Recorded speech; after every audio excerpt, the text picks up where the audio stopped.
আমি বিশ্ব শাস্ত্রী বলছি। আপনাদের আমার গুরুর একটা কথা আপনাদের বলতে দিচ্ছি, যে গুরুদেব বলেছিলেন যে তুমি যে মানে উনি আমার তন্ত্রগুরু। উনি বলেছেন, তুমি জানো তন্ত্রটা কী জিনিস? তন মানে দেহ। দেহ থেকে যেটা হয়, যে মন্ত্র উচ্চারণ করে দেহ ভাব করে, সেটাকে তন্ত্র হয়। সেই জন্য তান্ত্রিকরা অনেক সময় মারার উপরে ধ্যান করে, শ্মশানে বসে ধ্যান করে, মানে ওরা সিদ্ধি লাভ করার জন্য। সেটা অনেক রকম সাধু হয়, অনেক রকম সাধু হয়। তারা গুহায় থাকে, পাহাড়ে থাকে, আবার শ্মশানে অবশ্যই শ্মশান খুব রিলেটেড ব্যাপার। সেই জন্য শ্মশান তো অবশ্যই আছে। সেই সেটা হচ্ছে আপনার দেহ। সেটা থেকে যায়, সেটাকে আমরা তন্ত্র বলি। কিন্তু আমাদের মন হচ্ছে এমন একটা জিনিস যেটা নাকি আমাদের কন্ট্রোলে, মানে আমার ব্রেনের কন্ট্রোলে। এবার আমার ব্রেনের আপনি বলতে পারেন your mind is your slave. আপনার অতি মিত্র আপনার মাইন্ড, সেটাকে চালানো করে আপনার ব্রেন। কিন্তু আপনার মনটাও কিন্তু সবচেয়ে বড় শত্রু।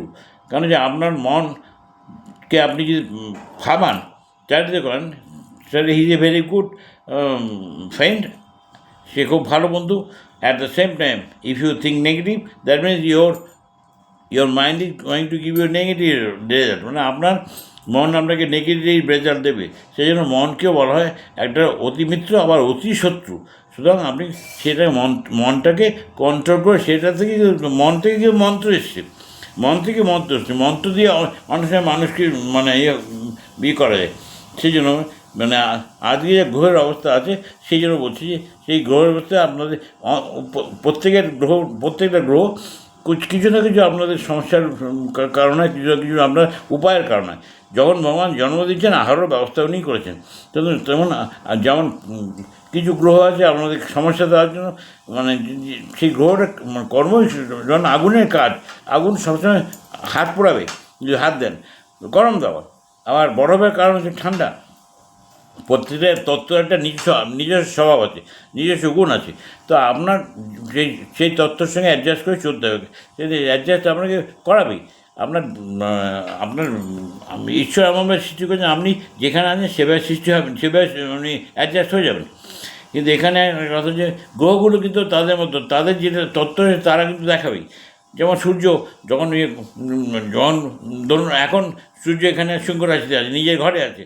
কিন্তু রবি নিজের ঘরে আছে, কিন্তু আপনার রাশি থেকে যেখানে আসে, আপনার আপনার লগ্ন থেকে তৃতীয় যেটা, তার থেকে সপ্তম হচ্ছে আপনার ভাগ্যস্থান।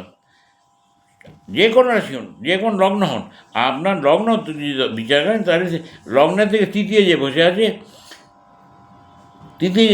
তার সপ্তম হচ্ছে আপনার নবম। আবার আপনার রাশির থেকে আপনি সেইভাবে করতে, চতুর্থ যদি বসে আছে, তাহলে আপনার চতুর্থ হচ্ছে মাতৃস্থান।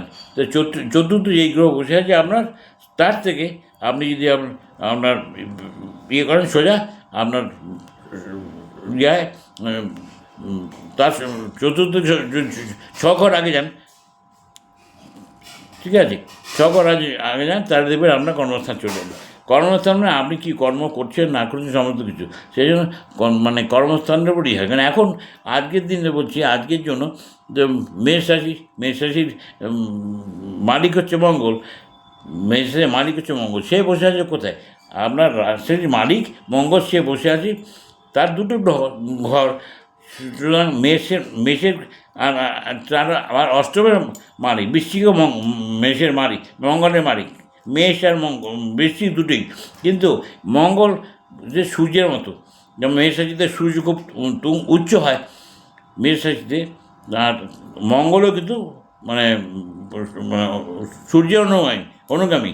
তাই না? মঙ্গল গ্রহকে ভাবা হয়েছে যে মঙ্গল গ্রহে মানুষ বাস করতে পারবে, তেমন মতো ও প্রকৃতিগতভাবে অনেকটা প্রায় কাছাকাছি। কিন্তু সে খুব সূর্যের মধ্যে আগুন, অগ্নিগ্রাহ গ্রহ।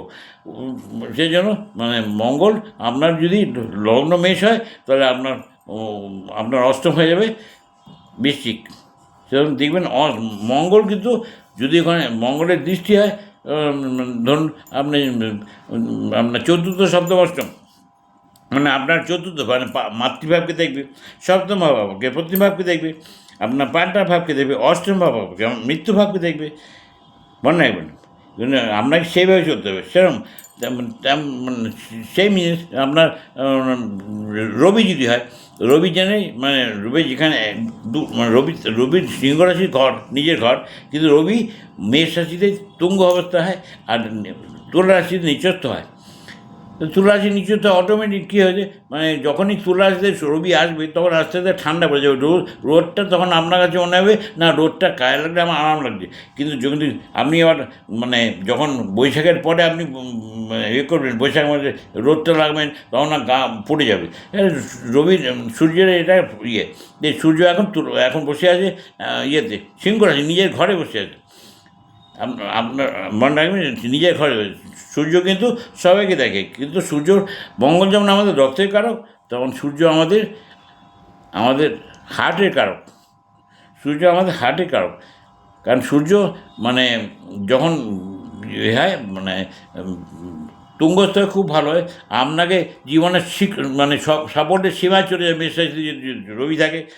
কিন্তু আপনার রবি যদি আবার মানে খুব পাপগ্রহ, তারপরে রাহুর সঙ্গে বসে আছে বা কেতুর সঙ্গে এখন এসছে, কেতু যদিও কোনো পাপগ্রহ নয়, কেতু যেহেতু কাউন্টার পার্ট অফ রাহু, সুতরাং কেতুর সঙ্গে সূর্যদেব আসা মানে এই সূর্যদেব থেকে আপনার গ্রহণযোগ শুরু হয়ে গেছে। তবে এই সূর্য যখন যাবে, যখন রাহুর সঙ্গে যাবে তখন আবার সূর্যগ্রহণ হবে। ঠিক আছে, সে বললাম যে আপনার সূর্য নিয়ে এটা হচ্ছে বুধ হচ্ছে আমাদের বুদ্ধির কারণ আমাদের মানে ধরুন আপনার আপনার বুধের দুটো স্থান, একটা হচ্ছে মিথুন আর একটা হচ্ছে আপনার ইয়ে কন্যা। ঠিক আছে, এবার মিথুন রাশিতে আজকের দিনে বৃহস্পতি বসে আছেন, শুক্র বসে আছেন। ঠিক আছে, আর বুধ তারপরে ঘরটা আছে, চন্দ্র ওই ঘরে আছে। চন্দ্র বুধের মধ্যে এমন একটা সম্পর্ক, বুধ চন্দ্রকে পছন্দ করে না, চন্দ্র বুধকে পছন্দ করে। ঠিক আছে, এটা আমাদের অ্যাস্ট্রোলজিতেই করা আছে, কিন্তু অ্যাকচুয়ালি আমাদের শাস্ত্রমধ্যে যা লেখা আছে আমি সেটা এখন আর বলছি না। কিন্তু বুধ আপনাকে বুদ্ধি প্রদান করে। যদি আপনার বুধ খারাপ থাকে, যদি আপনার খারাপ থাকে, তাহলে আপনার কিন্তু মানে ধরুন বুধ আপনার যেমন শুক্র মীন রাশিতে উচ্চ হয়, আবার বুধ মীন রাশিতে নিচস্থ হয়। ঠিক আছে, আবার বুধ আপনার কন্যা রাশিতে তুঙ্গস্থ হয়ে যায়। সেরকমই মানে এটা বুধ, সুতরাং বুধের যে কোনো ভাবে উপরেও আপনার সেই ভাবে ওয়াইজ আপনার বুদ্ধিটা ওইভাবে কাজ করবে। আবার শুনুন, বুদ্ধি অনেক রকম হয়, অনেক কারো মানে পিশাচি বুদ্ধি থাকে, অনেকে আবার ভালো বুদ্ধি থাকে, অনেক রকম বুদ্ধি থাকে। বুদ্ধি বললাম, আপনি বুদ্ধিটা মন আপনাকে যেই বুদ্ধি দিয়ে চালাবে আপনি সেইভাবে চলবেন। সুতরাং সেখানে আপনি একটু চলবেন যে এমনভাবে যাতে আপনার বুধ দিয়ে আপনার নেচার চার্টে আপনার জন্মের সময় যে বুধের পজিশন ছিল সেটা দেখবেন। সেটা আপনি যদি না জানা থাকে, আপনি মানে কোনো অ্যাস্ট্রোলজারকে দেখাতে পারেন, না আমাকেও বলতে পারেন যে আমি যে কোনো গ্রহ, মানে বুধ আপনাকে বুদ্ধির কারণ হবে, আপনার বিদ্যার কারণ হবে, ব্যবসা করতে জন্য অনেক সহায়তা করে। তবে তার ডিগ্রি দেখতে হয়, তার অবস্থান দেখতে হয়। ঠিক আছে, বৃহস্পতি এমন একটা গ্রহ যেখানে সর্বত্র অমৃত দান করে, ও সর্বত্র অমৃত ফেলে, কারণ বৃহস্পতি দেবতাদের গুরু।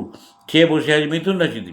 এবার মিথুন রাশি মানে আপনার মেষ রাশি থেকে আপনি তৃতীয় ঘর, তার সপ্তম যদি আছে সে আপনার ধনু আর বৃহস্পতির ঘর, সেখানে দৃষ্টি দিচ্ছে, সেটা মেষ রাশির জন্য ভাগ্যস্থান।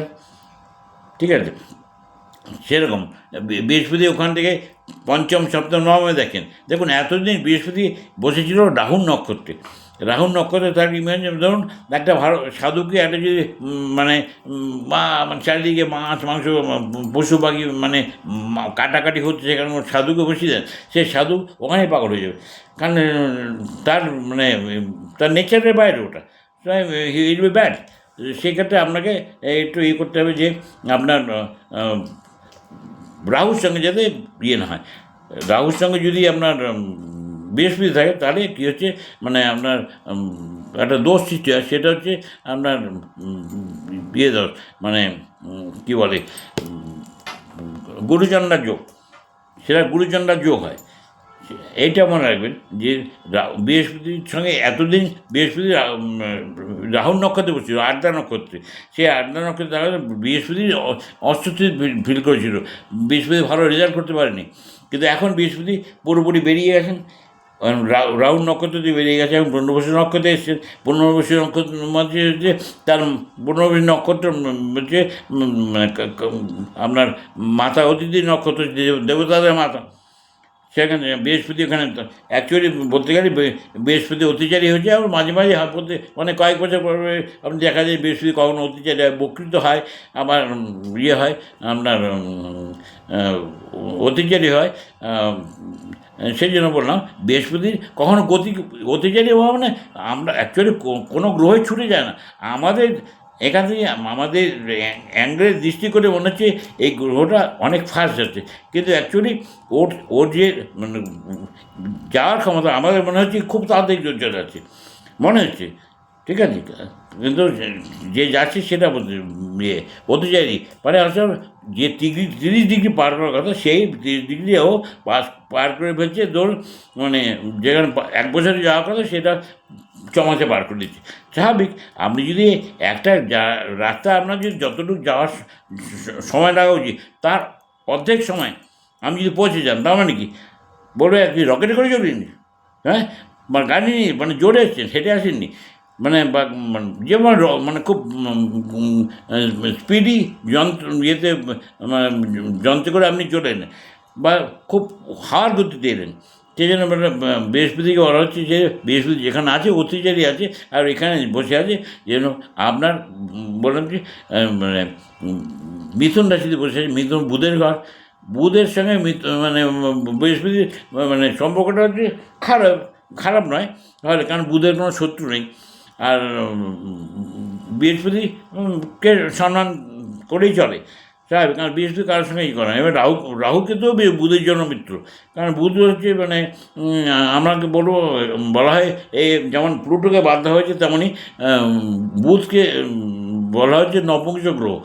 নবংশ কথার মানে আমি বলতে চাই যে মানে আপনি বলুন যে না পুরুষ না মহিলা, সুতরাং সেখানে বুধের আপনি বলতে পারেন বুধের কোনো শত্রু নেই, বুধের কোনো শত্রু নেই। একমাত্র শত্রু বুধ, বুধ ভাবে ও চন্দ্রও শত্রু। চন্দ্র কখনো হবে না, চন্দ্র সবসময় চেষ্টা করে বুধকে আমি করি। এটা কারণটা অন্য কারণে বড় যাও বৃহস্পতি যেখানে আছে সেখানে প্রত্যেকটা ঘরকে দেবে। তবে বৃহস্পতি আপনার নেটার চার্টে কোথায় বসে আছে, ডিগ্রি কত আছে সেটা সব কিছু দেখতে হবে। আপনার নেটার চার্টে যা আছে বৃহস্পতি কিন্তু আপনাদের আগামী মানে ঘটনাতে বলে বৃহস্পতি অধিচারী ভাবটা এই যাবে আসবে আবার ব্যাক করে এইভাবে করে মানে এইভাবে অনেকদিন যাবে। 2026 পর্যন্ত নক্ষত্র যেটা গেছে সেটাই থাকবে পুনর্বসুতে। তারপরে অধিচারী মানে হিউল গো সোজা চলে যাবে কর্কটে গেলে আবার উচ্চ হয়ে যাবে। কর্কটে যদি তার সোজা যদি সপ্তম দৃষ্টি দেবে মকরকে, মানে মকর মেষ রাশির জন্য মকর হয়ে যাচ্ছে, মেষ রাশি বা লগ্নের জন্য মকর হয়ে যাচ্ছে দশম লগ্ন। সেখানে দশম স্থানে আমি বৃহস্পতি দৃষ্টি পড়ছি, মেষ রাশির দশম স্থানে বৃহস্পতি দৃষ্টি পড়ছে, মানে হচ্ছে বৃহস্পতি দৃষ্টি পড়া মানে অত্যাধিক ভালো, ঠিক আছে। আবার মীন আছে নবম স্থানে বৃহস্পতি দৃষ্টি হচ্ছে, সেটা দেখতে হবে। এইভাবে বৃহস্পতি যার যা পজিশন মানে আপনার লগ্ন যেটা আছে সেখান থেকে আপনার কোন পজিশনে বৃহস্পতি আছে সেটা আপনি বলতে পারেন। আমি বলছি যে আপনি সবাই জানবেন আপনার লগ্ন 3 নম্বর যান, তৃতীয় থেকে মানে লগ্ন ধরে 3 নম্বর, তার থেকে 7টা করে আমি আগে যাবেন, সেটা হচ্ছে আপনার ভাগ্যস্থান, এটা প্রথম। তারপরেটা আপনার কর্মস্থান। সেখানে বৃহস্পতির দৃষ্টিটা এভাবে পড়ে যেভাবে আপনাদের লগ্ন আছে সেভাবে, আবার রাশিও আছে। আবার জন্ম সময় বৃহস্পতির ডিগ্রি কত ছিল দেখবেন, কারণ কারক কিনা, কারক মানে কারক আমি বুঝলাম না। 4টে কেন্দ্র আছে, 4টে কেন্দ্রের মধ্যে কোথায় আপনার বৃহস্পতি কোথায় কারক হয়ে বসে, মানে কোন ঘরে বিশেষ করে কারক হয়। আবার শুক্রের ঘরে বৃহস্পতি বুধের ঘরে বসে আছে, শুক্র ওখানে আছে, শুক্র এর মধ্যে চলে যাবে, শুক্র এর মধ্যে চলে যাবে বৃহস্পতিকে সে ইয়েতে মানে কর্কট রাশিতে মানে ওটা চন্দ্রের ঘর। কিন্তু ওই ঘরটা বৃহস্পতি যখন যাবে তখন বৃহস্পতি গিয়ে বসবে যে, এটা আপনার 2026-এ মানে বৃহস্পতি ওখানে উচ্চ অবস্থায় অনেক ভালো কাজ করে যাবে। আর শুক্র, দেখুন শুক্র যে এমন একটা গ্রহ, সেটা হচ্ছে আপনার জীবনে আনন্দ ফুর্তির সমস্ত উন্নতি সমস্ত কিছু, যেমন বৃহস্পতি যেমন ধন অর্থ সমস্ত কিছু দেয়, আবার শুক্র সমস্ত অ্যামিউজমেন্টের কারণ, এন্টারটেনমেন্টের কারণ হয়। তাই শুক্র যখন আপনার আছে, আপনার আপনার লগ্নে যদি থাকে, সে একরকম হচ্ছে যে লগ্ন থেকে আপনার, দেখুন আপনি বলেন চতুর্থ থেকে সপ্তম আপনার ভাগ্যস্থান, কিন্তু দৃষ্টি কিন্তু সেটা নয়, প্রত্যেকের এক আলাদা দৃষ্টি, কিন্তু আপনার ভাবটাকে বললাম। আপনার লগ্ন থেকে তৃতীয়, তৃতীয় হচ্ছে আপনার ভাতৃস্থান, আপনার পরাক্রম স্থান, আবার ওখান থেকে সপ্তম আপনার ভাগ্য হয়ে যাচ্ছে। সেরকম ওখান থেকে মানে অষ্টম আপনার হয়েছে কর্মস্থান হয়ে যাচ্ছে। অনেক অনেক ক্যালকুলেশন এইভাবে আসে। এটা অ্যাস্ট্রোলজিক ব্যাপার, নেটাল চার্ট ধরে আপনি করতে পারেন। কিন্তু ভালো সময় চলছে, কোনো প্রবলেম নেই। কিন্তু ভাদ্র মাসটা খেয়াল রাখবেন, ভাদ্র মাসে এখন রবি বসে আছে, যেখানে কেতু, মানে রবি নিজে ঘরে বসে আছে, কিন্তু ঘরে কেতুও বসে আছে। আর আপনার ঘরে যদি একটা মানে একটা ভয়ঙ্কর একটা জানোয়ার এসেছে, আপনি ঘরে কিন্তু মানে ধরুন আপনার একটা সাপ ঢুকে রয়েছে, আপনি জানেন এই ঘরটা সাপটা ঘরের মধ্যে রয়েছে, এত বড় একটা মানে সাপ আমার ঘরে রয়েছে, আর আপনি নিশ্চিন্ত ঘুমোতে পারবেন না, কারণ যে আপনার ভয় থাকবে কখন সাপটা কামড় দিতে, তাই না? তো তা আপনি আপনি হয়তো সেফ সাইডে থাকবেন, সাবধান থাকবেন, বাট এই যে সাপের সঙ্গে একসঙ্গে যেমন বাস করাটা সম্ভব নয়, সেরকম মানুষও যেটা রবিও তেমনই, ওই কেতুর সঙ্গে যে রবির সম্পর্কটা গ্রহণযোগ হয়ে যায়। অ্যাকচুয়ালি গ্রহণটা রাহুর সঙ্গে বেশি হয়, আবার কেতুর সঙ্গে বলছি, কারণ রাহু রবি আর চন্দ্র, এরা দুজনই মানে অকার সাইন্সে বলা হয় যে সূর্যর চন্দ্রের মাঝখানে, সূর্য পৃথিবীর মাঝখানে চন্দ্র চলে আসে, চন্দ্রগ্রহণ হয়। পৃথিবী যদি সূর্য আর ইয়ের চন্দ্রের মাঝখানে চলে, তারপর সূর্যগ্রহণ, এগুলো বিভিন্ন ইয়েতে আসে। কিন্তু অ্যাকচুয়ালি আমরা বলি রাহু আর রাহু গ্রাস করেছে, তাই জন্য চন্দ্রকে এই করে চন্দ্রগ্রহণ হয়েছে, বা সূর্যকে গ্রাস করেছে, সামনে তো সূর্যগ্রহণ আসছে, গ্রহণ হবে। এই গ্রহণটা যেন জানি কি গ্রহণ, এই যে মানে রাহুকে তো আর কিছু না, এটা ছায়া। এবার ও যখন শেড ফেলে, ওর যে শেডটা পড়ে, সেই সেটা পৃথিবীতে যখন সূর্যের আলো পড়ে, পৃথিবীর অনেক কোটি কোটি লক্ষ লক্ষ কোটি কোটি জানকে মেরে দেয়। কিন্তু কিছু জাম আছে, তার মধ্যেও যখনই সূর্যের রেটা আমাদের কাছে আসা বন্ধ হয়ে যায়, কোনো কারণে গ্রহণ হোক, সেই সময় ওই সমস্ত জামগুলো জেগে ওঠে, কারণ সূর্য আমাদের মেরে ফেলে। সূর্য যখন গ্রহণ হলো, তখন জামগুলো মানে প্রচণ্ডভাবে বেশি করে। এই জন্য বলেছি গ্রহণে খাবেন না। কেন বলে? এই জামের জন্য, আর কিছু নয়, কোনো ধার্মিক কোনো ব্যাপার নয়। ওই জামটা আমাদের জন্য ভালো নয়, কারণ ওই সেই সময় যেই জামটা আপনাকে মানে জেনারেলি মানে রক্ষা করে। কারণ আপনি ভাবছেন রাত্রেবেলা তো সূর্য থাকে, মানে সূর্য থাকে, কারণ সূর্য যেখানে আছে, সূর্যের যে মানে ওই যে ইয়েটা, সেটা কিন্তু পড়ে সারাদিন যে করছে, সেটা পড়ে, সূর্যের প্রভাবটা আমাদের থাকে। আপনারা জানেন যে সূর্য মানে নাসার কথা মতো সূর্য প্রত্যেক দিন 18 বার, প্রত্যেক দিন 18 বার উদয় হয় সারা বিশ্বে। আমাদের আমাদের পৃথিবীর ওপরে সূর্য 18 বার উদয় হয়, 18 বার অস্ত যায়। চাঁদের থেকে বসে এটা দেখা যাচ্ছে না, নাসার ওদের যে স্যাটেলাইট আছে, ওখান থেকে বলছে যে সূর্য উদয়, মানে এই জন্য বিভিন্ন দেশের টাইমটা আলাদা, বিভিন্ন দেশে বিভিন্ন টাইম হয়, কারণ তাদের সূর্যোদয়ের উপর টাইম হয়, তো সেই জন্য ইয়ে হয় 18 বার সূর্যোদয়। 18 কথার সঙ্গে যুক্ত আছে রাহু, কারণ 18 বছর রাহুর দশা হয়। 18টা অধ্যায় হচ্ছে আপনার আমাদের গীতায় মানে যে পাঠ আছে, বিভাগ, সেটা 18 অধ্যায় আছে। সে 18 অধ্যায় মানে রাহুর 18 বছর, 18 অধ্যায় মানে মানে 19 হচ্ছে শনির, কারণ 19 বছরের জন্য শনির দশা যদি হয়, 18 বছর যদি রাহুর হয়, রাহু দশা খুব ডেঞ্জারাস। যদি আপনাদের রাহু দশা হয়, খুব সাবধান থাকবেন। আপনার আপনাদের মাতৃকুল পিতৃকুল যে কোনো তিনজনের মানে যে কোনো তিনটে ওই টাইমের মধ্যে তিনজন মানে স্বর্গপ্রাপ্তি হয়ে যাবেন। সে বয়স্ক হোক, বাচ্চা হোক, আমি যেটা বলছি না, বলছি রাহুর জেনারেলি স্বভাবই তাই। সেই জন্য রাহুর দশা সবসময় একটু করতে মানে একটু একটু সামনে চলতে হয়। কারণ রাহুর দশাটা আপনার মানে কথাবার্তা বলা বা করা বা চলাফেরা সব কিছু, কারণ আপনার ওপরে ওই ছায়াটা রয়েছে। আপনি জানেন মানে অন্ধকারে যদি হাঁটতে গিয়ে আপনার ছায়া কিন্তু আপনার সঙ্গেই যাচ্ছে।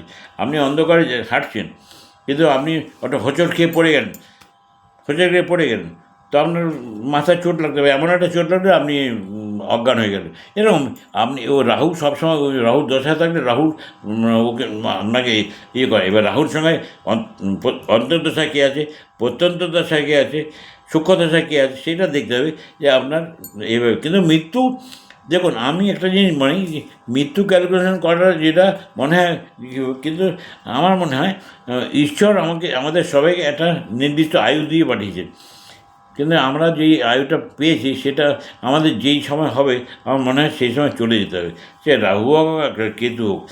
জেনারেলি দেখা গেছে অ্যাস্ট্রোলজিতে যে রাহুর দশায় বেশিরভাগ লোক মানে মানে মাতৃকুল পিতৃকুলের আপনজনদের, হ্যাঁ, অন্তত তিনজনকে হারান। যাক, আমি ঠিক আছে। এবার ভিডিওটা অনেক বড় হয়ে যাচ্ছে, সেজন্য আমি শনি নিয়ে আমি একটা পরে বলবো। এখন আপাতত এইটুকু থাক, শনি অনেক বড় করে বলতে হবে। শনি এখন মানে যে অবস্থা আছে সেটা আমাদের খুব মানে দরকার, জানা দরকার।